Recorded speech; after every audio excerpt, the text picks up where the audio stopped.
Assalamualaikum warahmatullahi wabarakatuh. Perkenalkan, nama saya Imam Khairuddin. Baik, di sini saya akan menjelaskan mengenai analisis fungsi produksi COP12 frontier pada usaha jagung. Nah, di sini mengenai pendahuluan langsung saja. Di sini mengenai pendahuluan, jagung merupakan bahan pangan dan sumber karbohidrat kedua setelah beras. Nah, jagung ini sebagai makanan pokok dan potensial menjadi komoditas strategis yang cukup berperan dalam meningkatkan pendapatan kebutuhan pasar. Akan jagung masih terus mengalami peningkatan dan harga jagung yang tinggi merupakan faktor yang merangsang petani untuk membudidayakan jagung. Jagung termasuk komoditas unggul dibandingkan dengan komoditas pangan yang lain. Nah, teori ini produksi menggambarkan tentang keterkaitan antara faktor produksi dengan tingkat produksi yang diciptakan. Faktor produksi di sini disebut input dan jumlah produksi disebut output. Nah, terdapat hubungan antara produksi dengan input, yaitu output maksimal yang disebut input tertentu atau fungsi produksi. Nah, untuk meningkatkan efisiensi dan produksi jagung perlu diketahui faktor-faktor yang mempengaruhi melalui analisis fungsi produksi COP12 dan stochastic frontiers. Nah, selanjutnya langsung ke kasus penelitian. Baik, Assalamualaikum warahmatullahi wabarakatuh. Perkenalkan, saya Imam Khairuddin. Di sini saya akan menjelaskan cara memprediksi persamaan fungsi produksi jagung dengan menggunakan aplikasi Excel.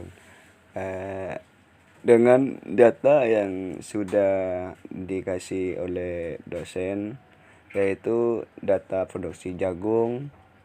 Nah, di sini saya menggunakan dua variabel. Nah, di sini satu variabel benih, yang kedua variabel tenaga kerja. Nah, baik, langsung kita masuk ke data yang saya sudah pindahkan. Nah, sini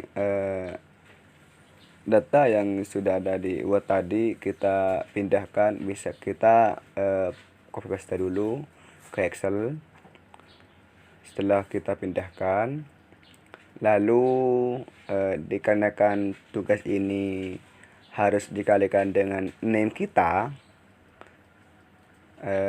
ataupun name mahasiswa, maka di sini saya sudah melakukan hal tersebut. Saya sudah kalikan dengan name saya, yaitu name 73, sehingga dapat disimpulkan bahwa data tersebut terbentuk seperti ini. Setelah kita ketahui variabel Y adalah produksi jagung, variabel X1 benih, variabel X2 di sini tenaga kerja. Nah, setelah itu semua kita buat log. Rumus log sama dengan len dalam kurung. Nah, setelah itu kita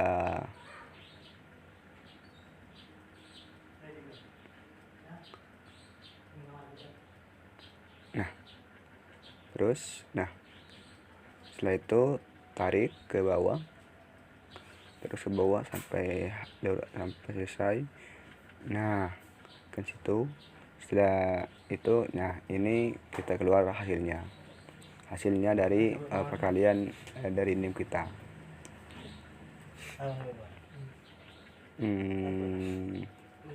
Setelah itu tarik lagi.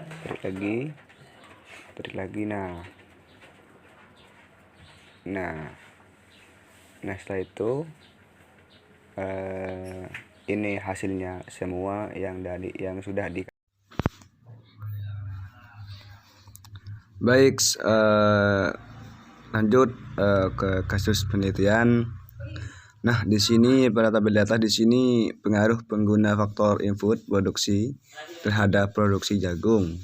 Nah, tujuannya di sini adalah mengetahui besarnya pengaruh penggunaan faktor-faktor produksi yaitu tenaga kerja X1 benih, X2 terhadap jumlah produksi jagung. Nah, satuan variabel 1 X1 tenaga kerja, yang 2 benih, yang 3 I produksi jagung. Nah, ternyata di sini yang kedua di sini nilai koefisien determinasi adjust R square. Nah, nilai adjust R square di sini sebesar 0,1575. Nah, artinya 15,75% pada hasil produksi jagung dapat dijelaskan oleh kedua variabel tersebut, sedangkan sisanya sama dengan 84,25 yang dijelaskan oleh faktor lain. Nah, korelasi berganda di sini hubungan erat jika nilai multiple R kurang lebih dari 0,6. 2. Hubungan lemah jika nilai multiple R lebih kurang dari 0,66. Nilai multiple choice R sebesar 0,44143 kurang lebih 0,6, maka dapat disimpulkan adanya hubungan yang lemah antara benih dan tenaga kerja terhadap jumlah produksi jagung. Nah, selanjutnya di sini mengenai kriteria penerimaan hipotesis. Nah, 1. HO diterima jika F hitung kurang lebih F tabel 0,05.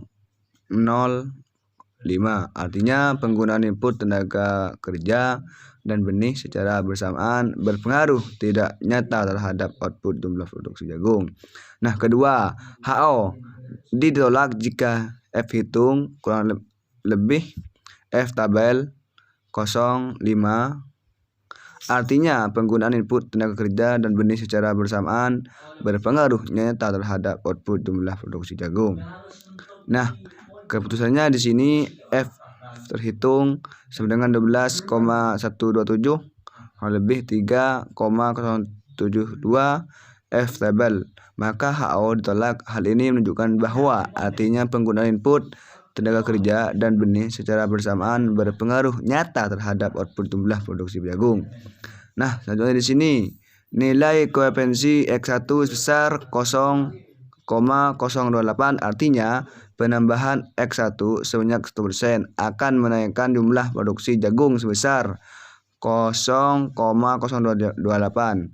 Nah, nilai koefisien X2 sebesar 0,337, artinya penambahan X1 sebanyak 1% akan menaikkan jumlah produksi jagung besar 0,337. Nah, mungkin itu dari kami.